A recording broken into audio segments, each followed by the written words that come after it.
Hi fam, welcome back to my channel. This is Nadea J, and in today's video we're going to be doing this.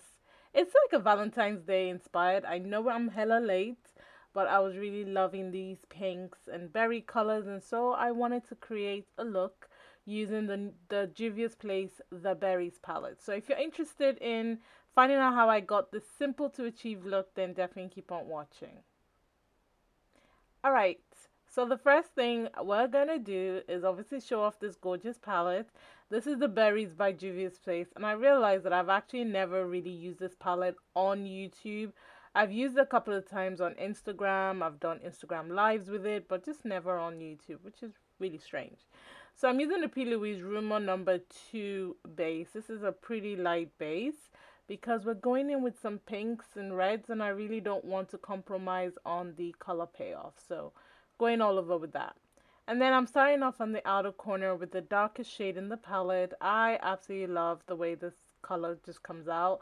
I was so tempted to just put it all over my lid and call it a day. You guys know how I love to do one and done eyeshadow looks, but we're going to create some definition with this shadow. So I am packing this on the outer corner and slowly dragging it out just so that it's blended and it doesn't look like a hard stop.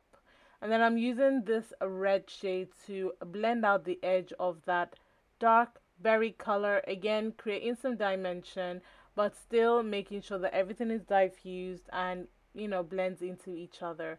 So you don't see where one line stops and where another one begins. And that's really the intention of blending.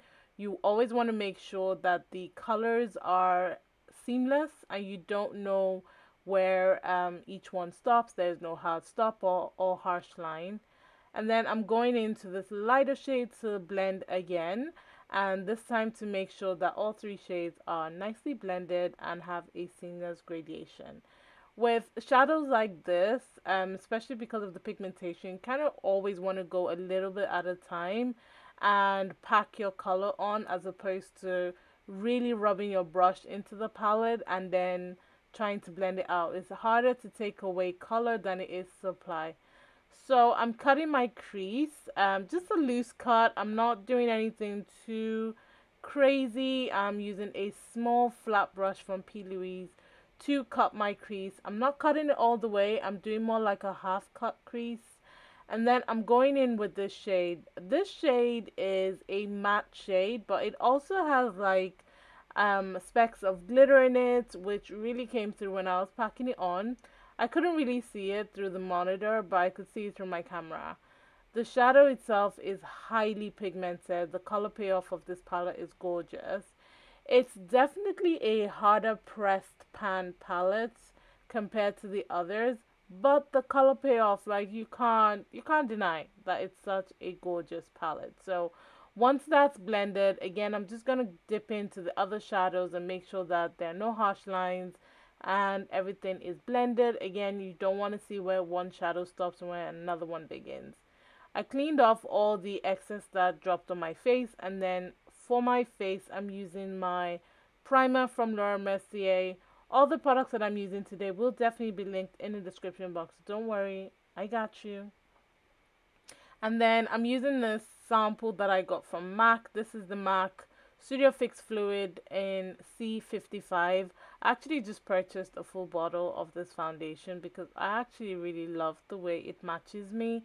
I haven't matched myself at MAC in a long time, and when the opportunity to get a sample from MAC came about, then obviously I just had to do it, and I am in love with MAC foundation again. So yeah, so we're using that. You can see how well it blends, and then my skin just looks luminous, and it looks plump, it looks healthy, it looks luminous, and I really love the coverage. I'm using this brush as well from Morphe, which is a beautiful foundation brush. I did review it alongside the Filter Rich foundation from them. My concealer, I believe this is the Pat McGrath concealer. If not, I believe it's the Laura Mercier. No, it's the Pat McGrath concealer because it's the one that's nice, thick, and very pigmented. And then I'm blending that out and just making sure that it's nicely blended into my face. I did let it set a little bit, which you probably didn't see on camera, but I did let it sit a little bit, which is what you want to do with your concealer. just to make sure that you've got the maximum payoff. You really don't want to rush into blending your concealer out. You want to make sure that it does settle down a little bit. And then to set that, I'm using the Laura Mercier translucent powder. I did say that I wanted to try other shades from Laura Mercier, but you know, it's all about coins. I'm looking for brand deals. I'm looking for Laura Mercier to send me an entire range, honey, because these things are expensive. And then for the lower lash line, I'm going back in with that dark berry shade and just blending that on my lower lash line. I did leave the powder on there just in case if there was any fallout, it wouldn't stain my face and I can easily dust it off. So with the lower lash line, you kind of always want to blend it out and make sure you tap off any excess. I am using the two shadows that I used to blend to kind of just blend the under eye. And then I'm setting the rest of my face and actually just blending my powders together using the CC powder from Revolution Pro, which is my favorite. To bronze, I'm using the Fenty Beauty bronzer in Mocha Mami. I love this bronzer. It's so warm, so rich, so effortless, very easy. And I'm using that to bronze, not to contour or anything, but to bring some warmth back into my face and to just bring some definition just around my face area. I'm not being precise or anything. I just wanted some warmth. And then I decided to add a wing liner, and so I used the Ofra Fix Line liner in black. And then for my blush, I'm using the Aether Beauty blush palette in Ruby. And I love this. It's beautiful. It's a nice berry shade. The brush that I'm using is from eUnique, which is a very nice blush brush because it just reaches your temples and it's so soft and fluffy, and I really enjoyed the way this came out. I was trying my best not to overdo with the blush like I normally do. And then I'm using this new highlighter from Ofra. This is the X's and Glows highlighter, I believe.